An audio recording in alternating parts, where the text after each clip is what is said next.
Hello, this is the companion video to my Medium article on developing embedded applications with Visual Studio Code Arduino. We go through a couple of the high points and one complete development lifecycle pretty quickly.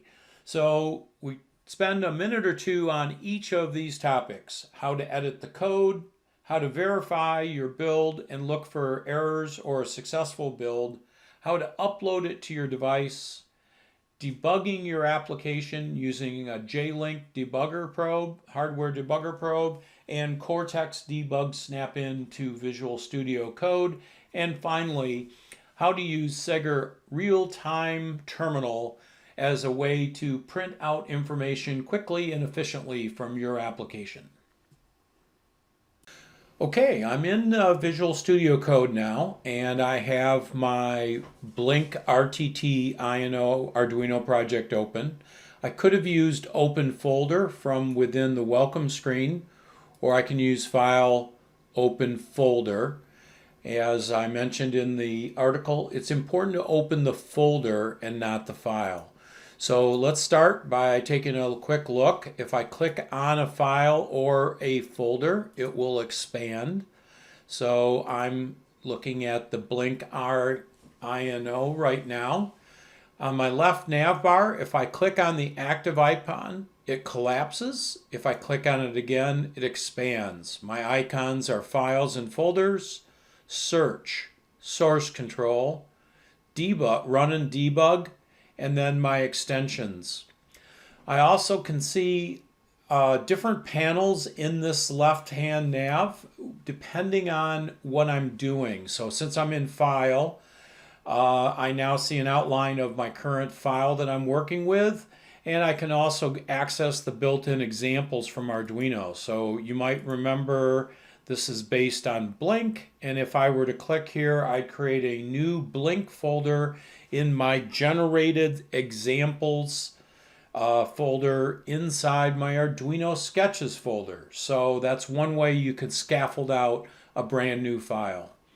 So we're going to take a quick look at this right now. Here's my traditional setup, traditional loop, and we'll talk about some of the extensions or changes I've made a little bit later. But for right now, that's the editor.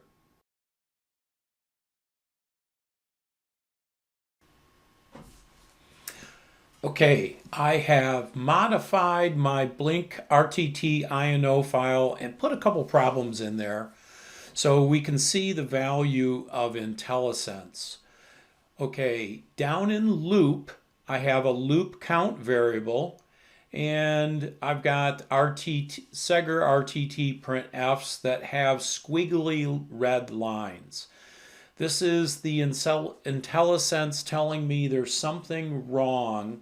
And if I mouse over one of those, I can see loop count is unidentified. Well, I'm sure it's identified because it's right here. Oh, but it's spelled wrong. So I'm going to fix that, and suddenly all is good there. But Segger RTT printf is undefined. So what could be wrong there, as are some of these macros? So if I look up here, I can see I accidentally commented out the reference to the header file. I can get rid of that by Control/, or I'm kind of used to Control-K, Control-U, which uncomments a block of code. Control-K, Control-C comments a block of code. So it kind of depends on if you're coming from Arduino or from Visual Studio, which you prefer. Now I can see by mousing over this function, now IntelliSense helps me with showing me the signature from its source file, and I can in fact navigate to it by mousing over it and pressing F12, and I can now peek at the function declaration elsewhere.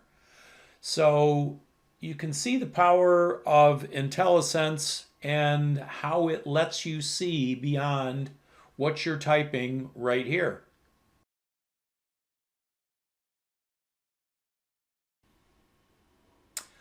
I've got my application or my source code here all clean. There's no IntelliSense squiggly red arrows or squiggly red underlines, so I'm going to go ahead and build it.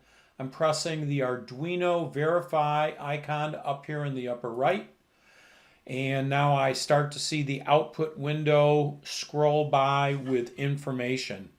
So we're seeing the steps. I finished verify sketch, was done successfully. If I needed to, I could scroll up in this window to see the actual steps and any possible errors.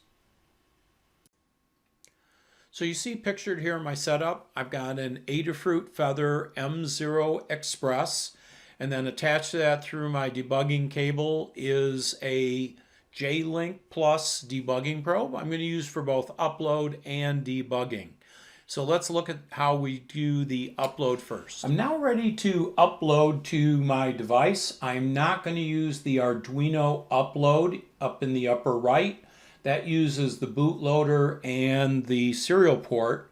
I'm going to use a faster method, which is my J-Link upload capabilities. So I've already done a CD or change directory to my Blink folder. That requires the J-Link utilities be already in the Windows path for me. I've set my device. My interface is SWD, not JTAG, and the speed, and I want to auto connect. Okay, and there I've launched that, and I went ahead and connected to my J-Link, where I need to use the R command to reset, the H command to halt my device, and then the load bin. And my file is in my build folder, which is blink rtt.ino.bin,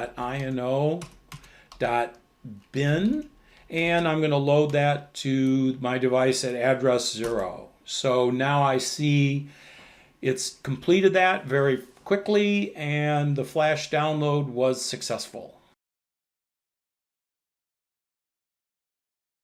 With my binary uploaded into my device, I'm ready to start debugging. One of the key things in debugging is the ability to set breakpoints. So by going to a line and clicking in the left margin of the editor, I can set a breakpoint. So I can set a breakpoint there, I can set a breakpoint here.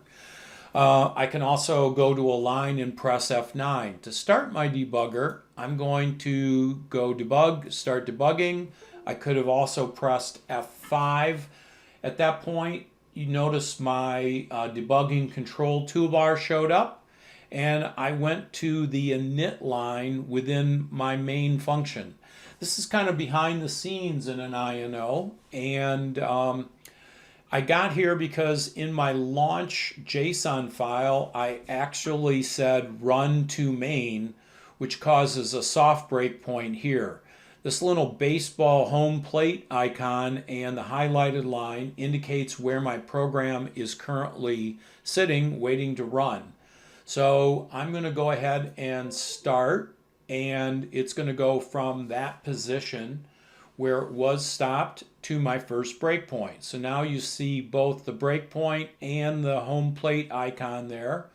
When I go here to continue, I'm going to go down to my loop count and stop there again. At any point, I can actually add a watch and type in a variable like loop count and press enter, and now I can see what that value is, and as I execute my program, that loop count will continue to be updated, and at any point I can use some of these other functions, step over, step into, and step out of my individual functions, and I can reset and start over or stop my debugging session very quickly. Okay, we're going to take a quick look at the final item today, and that is the J-Link RTT Viewer.